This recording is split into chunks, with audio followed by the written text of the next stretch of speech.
P's and B's for game number 2 on the way. Get on my level, thinking about things and how to change things up. I'm with you, Ryan. I think it was all about what happened on the battlefield rather than what happened here in the planning stage. But taking a look at Mouse and kind of what they were able to do, this is absolutely what you want if you are Mouse, obviously, but the reasoning because FrostiaK. FrostiaK is, when we say hot or cold, we mean boiling or frozen. There really is no in between, and I understand that GetOnMyLevel is a lower end opponent compared to Mouse, but getting off to this hot start, that could catalyze you, and when you're talking about a streaky player, that catalyst can be very important. And one thing that they do have to take into account is they're no longer level 17, 18 into this game. So coming into game number 2, they got to remember they're back all to level 1. It's going to be a full reset for it. And I think with GetOnMyLevel here, the draft was fine, like we said. They picked to their strengths. They want the early game. They want the early aggression. It just didn't work out for them. Maybe their strats are in that backpack. You see that? That's a pretty dope backpack. That's pretty swag. I mean, like I said, GetOnMyLevel, these are cool guys. GetOnMyLevel, the player, has some really cool ink, like cool tattoos. These guys are friendly people. Just not as good at Smite game as mousesports, at least in game 1. Athena, first pick here for GetOnMyLevel. Banning phase all done. No Arlong Shen, Merc, and none of the strong warriors. Mouse coming through, option on their side. They're 1 game up. Right now they're giving it some thought. FrostiaK doing anything but. We're trying to figure out where they're going to go. This is the moment where you look across at your teammate and go, what do you feel like playing today? Nah, I don't really feel like playing that.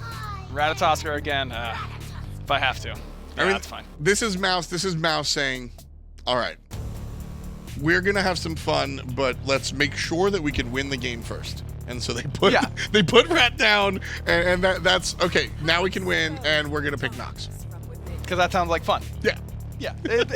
It'll also do the things that win you the game, because now you can put this in support.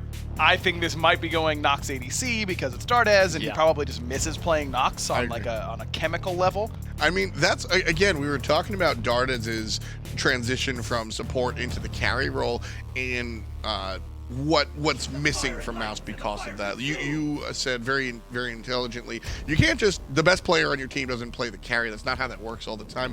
Dardez innovated the support position.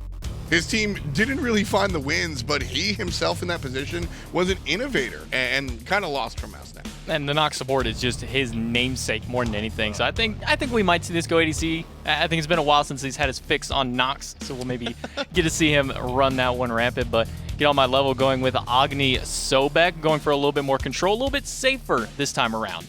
Again, strong control coming out from GetOnMyLevel. At this point, we're applauding the draft from GetOnMyLevel in game number 1 as well. So, third pick from Mouse here. We've got 6 seconds before they wind up in the bank time. I'm really curious as to where these guys are going because, again, Mouse are a team that are willing to play weird stuff. Troll comes out a lot of the time, but it's them legitimately just playing their playbook. It's just upside down compared to other people's. As long as they don't go Hunter in the support role, we should be good.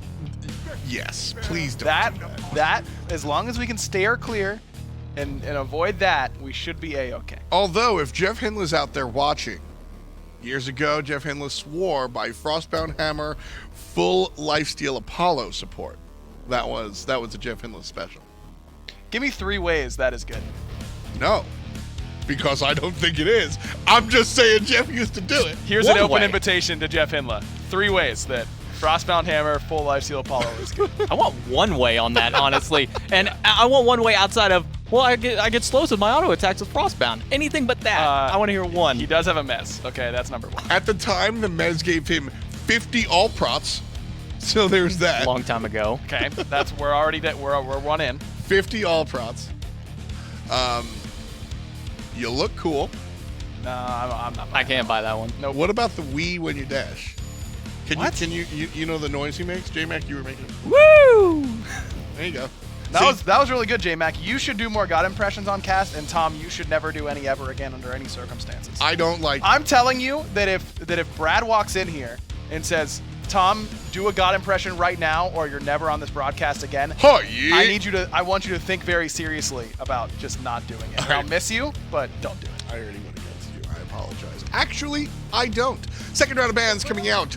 No Jingwei and no Pele, says Mouse. Get on my level are going to take away 2 Hunters, 1 Uller, 1 Rom. That leaves Neith for Mouse. Support Neith.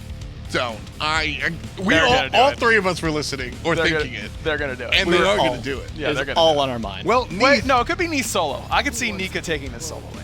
I think Nika's going to be the one who plays something normal for this composition. Maybe. I mean, BigManTingz is going to be playing the Rob because that's a fun pick in the mid lane, and you just get to throw out as many snipes as you want, and that's fun.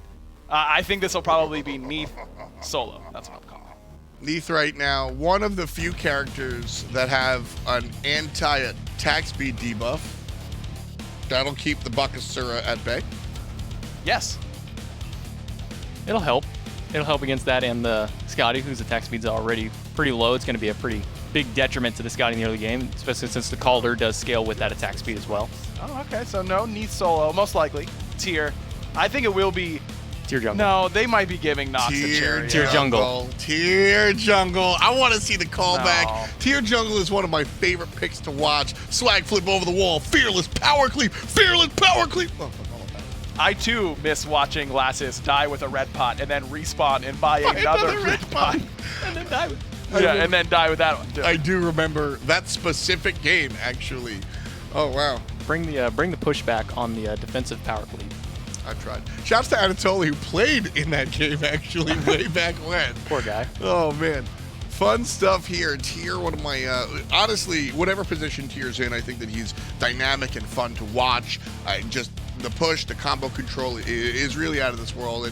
And I'm glad that I like this kind of draft from Mouse. I think they're clearly having fun, but they're not too off the deep end. Yeah. I think this is still like a realistic composition. It's Plus, gonna be fun. these are good warm-up gods. I mean, Neith aside, I mean, you want to be hitting all your raw snipes. Get that sort of rhythm down with that at land. Nox, if that is for Cherryo, get him warm on that. That's a hard mechanical god to play. There's some value in the picks that they've done. Well, that's it. Get on my level and Mouse getting ready for game number 2. Taco and Finch on the horn. Let's get to them. Get on my level has some adjustments to make here, moving into game 2 up against Mouse, Taco, and Mouse have picked some picks they very much like to play on, so this might not be the easiest game for Get on my level to try and make those adjustments, but they absolutely have to do it now or they will fall down into the lower bracket. It's going to be a close one, Finch, that's for sure. And I think, especially for Get on my level, they want to try and stretch things out to a game 3. I'm just not sure how realistic that could be looking, but anytime you go through such a dominating performance like that from Mouse in game 1, I think the only thing you can do is just force yourself to look at it as a hard reset, as though the first game never even took place to begin with. Oof. Blink Skadi into the Nox, huh? Taco, I mean, you're going to have to sell me hard on that one. As there it is. There's the Blink Skadi pitch. Almost gets it done, but a nice response from Cherryo with the horrific emblem is enough to get Dardez out of there. And now, they should be A-okay. The blink is done, and now you wish you had something to help. I don't know if it's done just yet, Finch, because Dardez and Cherryo on the runaround. Apex, though, going to get spotted out. Nice rotation here from Nika to help protect the speed buff. And Get on my level, I think they're just going the whole 9 yards with trying to find the cheese special here, Finch. This sprint might be enough, but they can't quite get in the range. Dardez does a good job body blocking to make sure that Cherryo makes it out. But the blink attempt with the Skadi to try and get things started off early didn't work. They were lined up in the jungle on solo side, and they get caught out by Nika. So far, these early strats aren't quite panning out. Get on my level, they're just out for blood right now. That's what it feels like. After game 1, where they essentially couldn't do anything that they wanted to, with everything being all but tied up now at the very start of a match, this could be a prime time here for Get on my level to try and pull out ahead. This poke is all relevant, though, and very few potions available for this dual lane. Still plenty of health potions for Cherryo, at the very least. And once Dardez hits level 2, he will have some heal in the kit. But right now, it's all going to be hitting home, as Hickeyi and MakerLovE for now have the clear advantage. Cherryo, one more time, gonna get hit by the damage out of Skadi. Get on my level, though. That blue buff's gonna end up costing him his life. Nika, first on the board here for Mouse this time around. And with an early rotation over there from FrostiaK, flipping the script from game 1 where he had action in mid and duo lane, instead showing his face over in solo and causing some problems to Get on my level right But away. he was part of the first blood, the That's the same FrostiaK thing. special. That's true. He either gets it or he isn't, either way. And Or he's a part of it. Yeah. There is the third option. FrostiaK's a part of it, no matter what ends up happening. So we'll see if he can keep that same momentum he had last game. Dardez low again, but Cherryo right in there to block, and now FrostiaK with a good chance for the loop round. Blink right in, stun, Cherryo gets the kill. Oh no. I feel like this might just be the beginning here for Get On My Level, Finch, because I doubt that Maker was expecting FrostiaK to show up this soon, and neither side has had an opportunity to go for their buffs, so now FrostiaK just going to look for the steal, and he will be successful in doing so. No reason he's not able to grab those, but let's go back and take a look at the respawn first blood. Nika able to find this one over in solo lane, I believe. A little bit of help coming out from FrostiaK, and Get On My Level was full HP. They just wore him down. It was just chase after chase. Great body blocks, by the way, in the center there. Even though Get On My Level did an excellent job tail whipping to try and create an opening, unfortunately, at level 2, there's only so much that a Sobek can do up against the likes of a Tier and Ratatoskr. Cherryo even having his own way with stripping away those back Harpies from Get On My Level's dual lane side. So still, more farm just steadily being taken away and added into Mouse's pocket. And it feels like the biggest pocket right now is BigManTingz, at least in terms of the XP per minute, way up there at 530. He's definitely got a level advantage. Nika could be in some trouble. IApex is here to help out Get On My Level, but they can't quite get to him. In fact, blue buff stolen yet again. FrostiaK finds a stun and gets in the way, but the little rat can't body block quite enough, and Get On My Level is able to make his way to the tower. The Fearless. The Fearless prevents IApex from getting in front of Nika to try and eat the buff right away, and so without that Devour minion, it's practically impossible for Get On My Level to try and reconfirm the blue buff for their solo laner, and Get On My Level is suffering for it pretty heavily here. Sobek without blue at the very start of a laning phase, he might have Lurking in the Waters for some mana sustainability, but that's not going to be enough considering he needs to be level 5 first to even get it. That's right, he doesn't even have that option available to him as FrostiaK is lurking in the dual lane jungle. MakerLovE still level 3. Hickeyi, his dash is down, and they should certainly know that now if Dardez communicates the information, but they want MakerLovE, the Skadi with limited mobility options, dash back in to close the gap, and FrostiaK finds one more kill. 1-0 and 2 apart all 3. It was a solid permafrost placement, just at level 3, Maker doesn't have his own self-peeling tools, and the blink also just super unexpected from the backside. I think that Get On My Level should start prioritizing keeping wards around these jungle choke points just so they don't fall victim to any more of these FrostiaK rotations. FrostiaK to get the knock-up, and waiting in the wings is Nika blinking in. The immediate Fearless to follow up, and that will be one kill for the solo laner. Can they find IApex as well? He has the blink over the wall, so he is out. But mousesports, slow and steady, climbing out in front over Get On My Level. Nika now looking to control Get On My Level. Still level 4 is this Sobek. He has not had any chances to safely farm inside of his own solo lane, and I can't say I'm all that surprised when you think about how well FrostiaK has been playing this early game yet again. He played very well in Game 1. He's continuing that same trend here in Game 2. Things are bad for Get On My Level, but not quite as catastrophic as they were in Game 1, where it felt like even, 5, 6, 7 minutes into the game, it was already off the rails where they could never return it. This is a tremendous lead, nearly 3,000. It's definitely not the spot you want to be in, but they still have a chance. In fact, they want to make a play on Cherryo on left-hand side. MakerLovE and IApex are all here.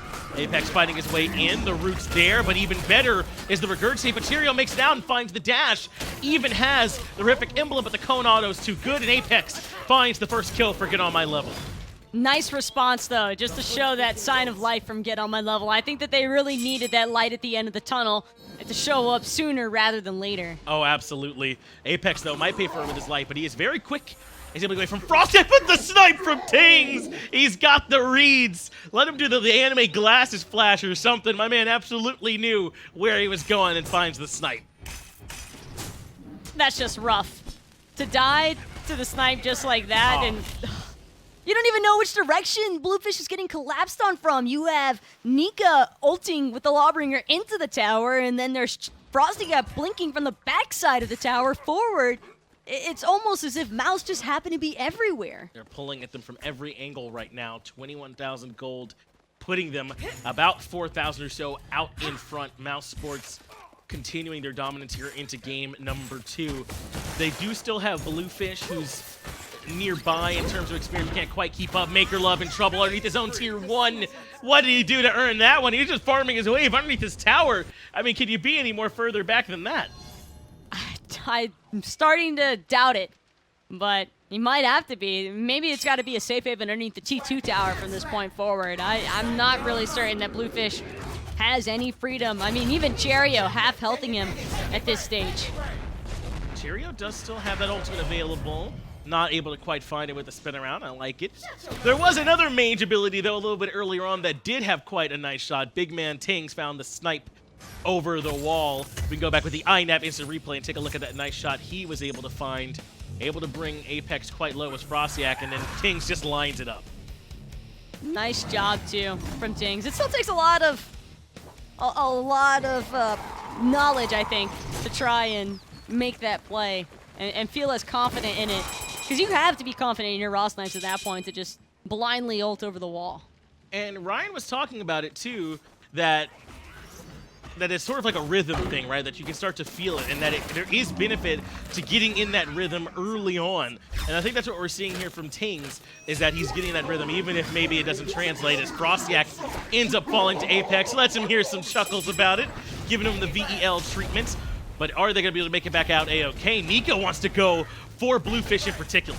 Nika is just hard tanking up this Agni damage. Might have been up a little bit more than he could chew, though. Bluefish with a great flame wave, going to end up cleaning him up in the end there. Trying to use this Athena for the body blocks, but GetOnMyLevel accidentally tosses and serves BigManTingz right up to the both of them. Fortunately, though, Hickeyi will be able to peel his Agni out of danger. Same can't be said, though, for GetOnMyLevel. He will eventually end up falling. Dardez could potentially be in some trouble as well as ApeX jumps in, but the Spirit Arrow too strong. MakerLovE is blinking to reposition. It lets him avoid the damage, but FrostiaK's coming to the rescue. The knockup doesn't land, but he doesn't need it. Dardez makes it out, and Tingz is the one that gets kill credit. Well executed by Dardez there. Just biding his time as well as he possibly could. The 2v1 unsuccessful there for ApeX and Maker. I like that little spam left. You can see FrostiaK even chuckling a bit in the player cam when it took place. Even FrostiaK kind of understanding, all right, we might be going a little bit too amped too soon here. It's not game one exactly just yet. And this is what I meant when I said that GetOnMyLevel might not be quite as bad as what we saw in game one, or certainly are capable of better performances than that, because that one got out of control in a hurry. There really wasn't a way to fight back into this one, with how out of control it got.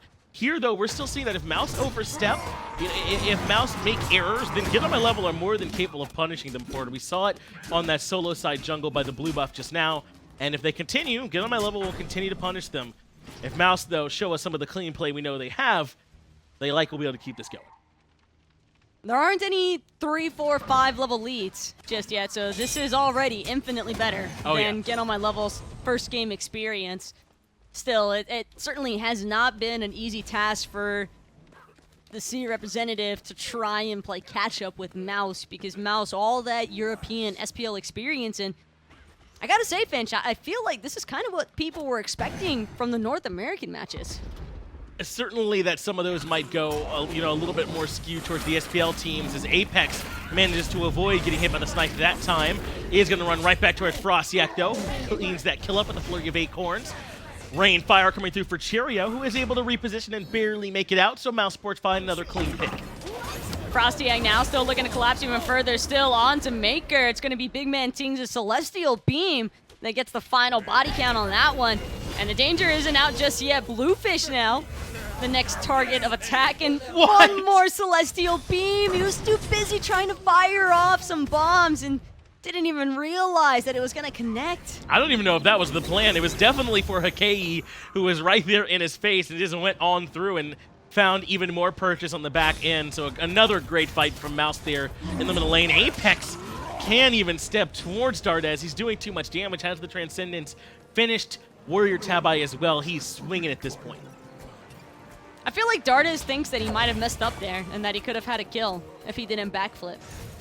That he would have just been better off just staying in auto range? If he'd used the Unravel or tried to toss out a couple of auto attacks and then backflipped, he might have been able to find the solo 1v1, considering his level lead.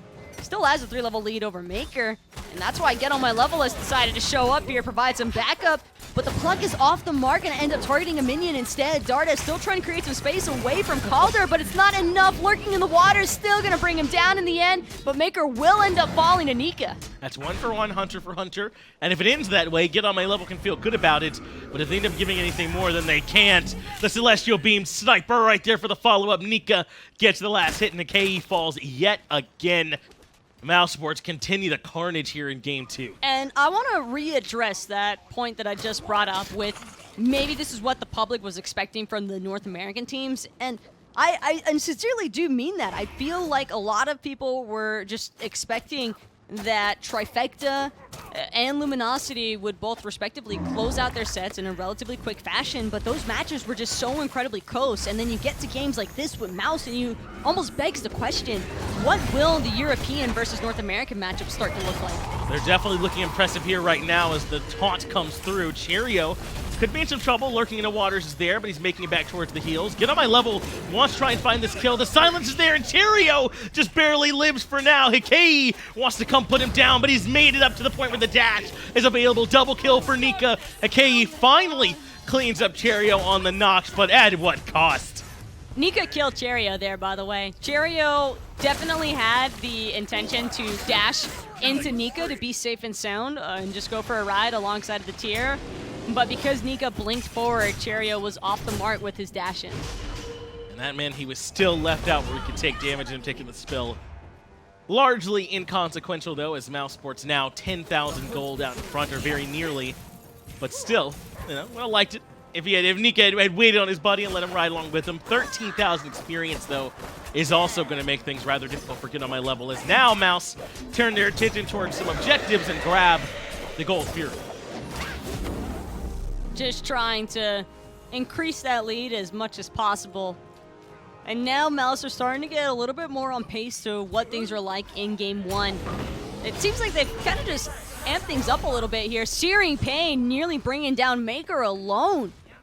That is a lot of damage, but it's mostly because of this level disparity between the two. That's right. It's about a 4-level gap here at this point between, or even more between him and MakerLovE, actually about 5 levels there. So yeah, right now BigManTingz is certainly swinging relative to his opponents in this match. FrostiaK is underneath the tier 1 tower without much help. Good damage able to put on the Bluefish and force out the dash, but GetOnMyLevel, the Sobek is on his way to the fray, but it'll be too late. Tier 1 tower has already been removed.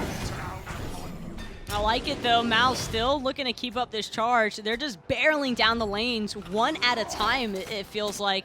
And I like this strat from Mouse because they're essentially just not allowing GetOnMyLevel any recovery period. This is the same amount of pressure that they smother GetOnMyLevel with in Game 1, and there's no reason to not be relentless because GetOnMyLevel just have no time to do anything else except respond to the initiations. Nika's unable to find the Fearless, and FrostiaK still remains on the tree, acting as a deterrent for GetOnMyLevel. He wants to MakerLovE, can't find the knockup, and will instead dash away. mousesports might have to give up the tier 2 with the entire team of GetOnMyLevel here. Hickeyi goes forward, finds the 2-man taunt, beads, gets everyone out, and they immediately turn around. Searing Pain, and the Celestial Beam set up a double kill for BigManTingz. Nika is going to fall to IApex, but right there to follow up is Tingz. He misses the Celestial Beam, and IApex makes it out.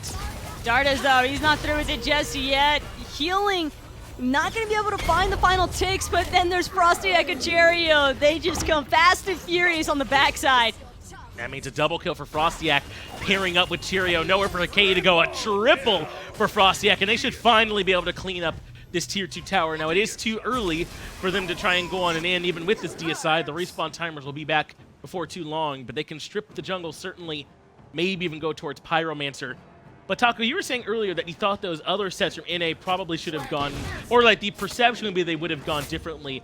And while I think those were some closer matches, Nocturnes, I think, is the best of our international teams.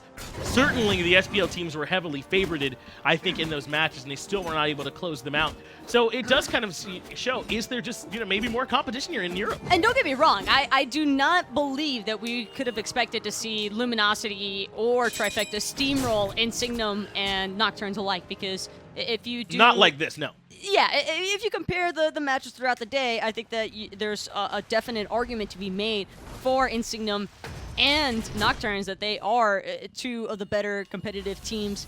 against these SPL, outside the SPL moments. Yeah, absolutely, as Tingz has the Aegis to keep him alive. World Weaver there, and the immediate follow-up with the snipe. Nice shot from Tingz. Good work with Dardez. Fire Giant going their way. When it rains, it pours. Now up 14,000 gold. You just wouldn't have expected them to be as close as they ended up being. I think so, yeah. And I think that LG, sort of said as much in their interview, right? That they felt like that maybe they could have played a little bit cleaner and they didn't feel like they had the prep they wanted for that matchup. But I think that was also Nocturne's playing very well in that set, too. I certainly wouldn't want to take anything away from them. A lot of really good adjustments that were made on the fly, most noticeably in Insignum's set. I think that so many people had kind of just written off Game 3, myself included, by the way, and just assumed that, the Fenrir support, run it back, just didn't end up working out.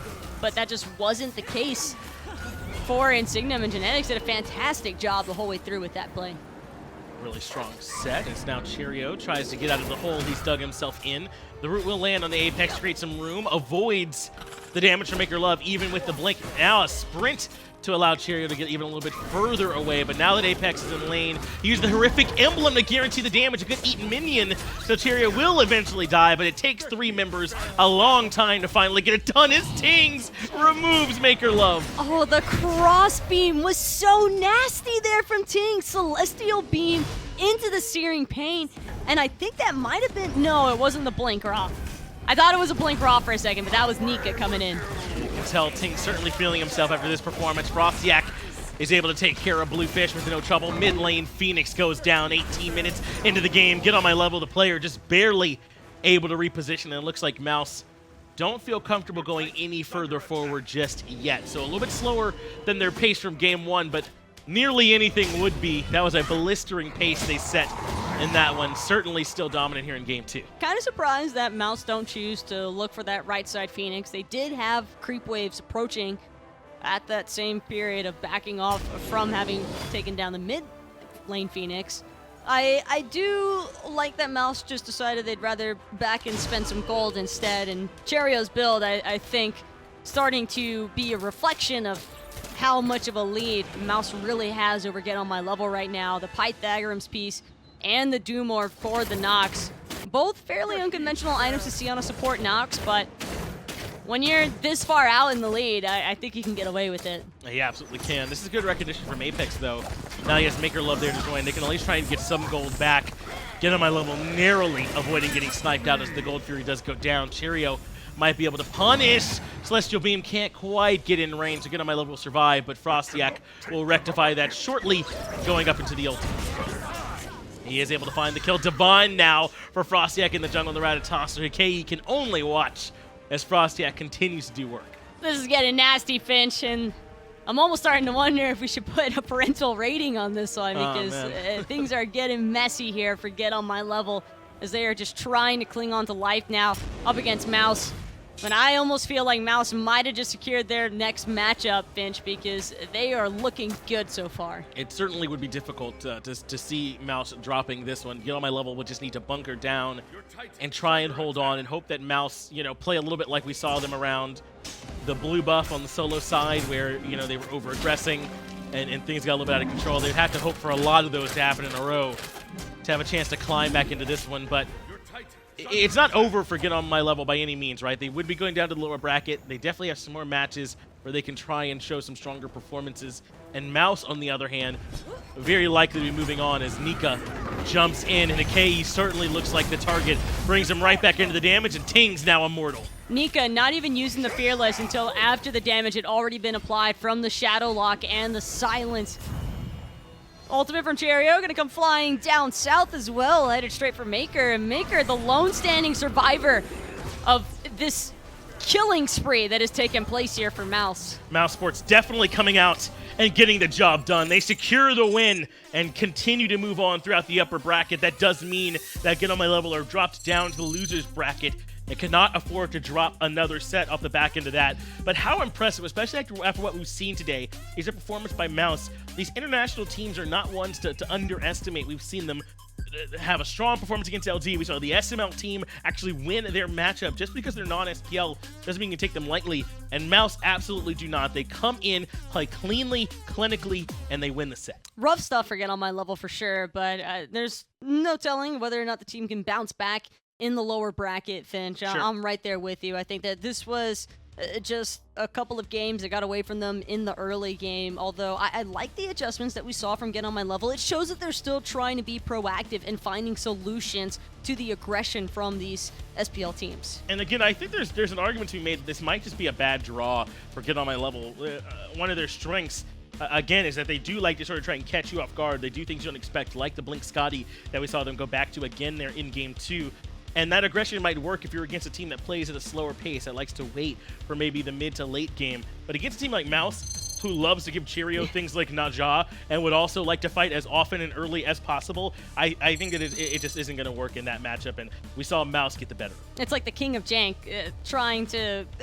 basically trying to beat out the King of Jank, and it's just so hard to pull off against Mouse. Yeah, it definitely didn't end up working out for them. Not in that matchup, unfortunately. Things got a little bit away from them, so we'll see if maybe they can do a little bit better later on throughout the actual tournament. Again, Mouse is going to be going through the upper bracket. We're not going to be seeing quite the same thing from GetOnMyLevel. They'll be going down into the lower bracket, so we'll get a chance to see a little bit more from them there. I'm super excited, though, to see what happens with Mouse throughout the rest of this tournament, though, because with how dominant they were here up against GetOnMyLevel, I think that shows some promising matches against some of the other SPL teams that they're going to meet up in the winner bracket. Certainly we'll get to see a little bit more from them later on, though. We'll get a chance to get an interview with them and get some of the thoughts, at least from Mouse. But let's get things over to the desk for now and get their thoughts and their analysis. Thanks a lot there, John Finch. Tom, Justin, and Ryan here on the desk, just making sure everything's all straightened out. 2-0 for mousesports here. GetOnMyLevel. Couldn't rise to the occasion. Unfortunately, gets jumped on. I did just have a thought, though. What if we see GetOnMyLevel go down to the lower bracket and just obliterate the competition, and then mousesports never dies against any other team the rest of the way? Maybe these are just the two best teams here. That's a far J-Mac, stretch. remember when Ryan said we have a rule here about saving your co-commentator? That's the instinct, and we don't save Ryan Bailey. I don't think I can save that one. Thank you. You absolutely could have. No, It's only going to be Gommel. It's not going to be Mouse. BigManTingz looked pretty, that happened a whole bunch of times. He came out of the mid lane, looked pretty fantastic, supported by a number of other players, though. FrostiaK, I think, gets my nod for Steel Series MVP of the match. Certainly a strong showing. BigManTingz, though, on the raw. Hot damn. My God. That is the dream right there. I mean, looking down the hallway, just throw both beams down. This was this actually constituted bullying. I saw Vinny tap BigManTingz on the shoulder and say, "Hey man, don't do that." Yeah, that was a little bit rough. Boom goes the dynamite, I think is how we do that one. So, what's this face? Really? That's how we do that one? Is a boom goes the dynamite? Yeah. Oh. Yeah, that's how we do that one. Mouse in the books already. So, realistically, do we garner any real information from this set? No, Mouse is warm on land now. That's kind of all I've got. Look, GetOnMyLevel did great work to get here, but clearly isn't ready for that SPL level talent quite yet. I mean, maybe in the lower bracket they'll go up against a team and be able to show us a little bit more, but I think that Mouse is the real deal as far as an actual DreamHack contender, and they had to go up against a team that just wasn't ready today. FrostiaK, Steel Series MVP of the set, and I mean, this is what he did game number 1. He was on the Ratatoskr, and this is actually something I guess you can garner from the set. The Ratatoskr on FrostiaK is a big threat, which is funny, because I told you before he was he was a hot and cold player, took a hiatus, and now he's back. He was a Thor player. Ratatoskr is essentially Thor 2.0. I think that's the best way to say it. Is honestly FrostiaK, no matter what level of players he's going up against here, he is just on fire. He is dominant in this matchup. You're constantly in the face of 2 to 3 players just strutting his stuff. What are you gonna do? Mouse looked really strong there. FrostiaK certainly doing it as well. What was your takeaway from the duo lane? How you feeling about Dardez and Cherryo over there? They look good so far. Again, I think that I'll reserve judgment until they go up against competition that's a little bit closer to what they're used to. All right. Well, we do have a conversation with the winners of mousesports. They're represented by BigManTingz and Nika. I am here with Nika as well as BigManTingz here, our solo mid laner from Mouse. First, I imagine y'all have to be feeling good after that match. Just sort of talk to me about where the team morale is, how everyone's feeling after that set. I mean, we just wanted to use this match as kind of like a warm-up. We didn't really get to scrim for that long yesterday. Sure. So we just wanted to get used to mechanics and just the LAN client overall. Sure. Well, now that you guys have this win under your belt, you know that you're going to be facing off against Insignum next. So what's the team mentality surrounding that? I think we're doing pretty good regarding Insignum. We scrimmed them a decent amount heading before LAN, and we know them quite well inside and outside the game. So we're looking forward to play them as friends and competitors. So should be good. You know, and a lot of us, some of the casters, the players, and other teams, they seem surprised by that outcome. But you guys have had a better look, I think, at Insignum even scrimming them. Were you guys surprised at all by the outcome, or is that how you knew that team could play? I was actually surprised, but I think Insignum realistically should have 2-0'd. I think they threw game 1 pretty hard. But I definitely expected Trifecta to play a lot better than they did. But obviously, congrats to Insignum for such a strong start.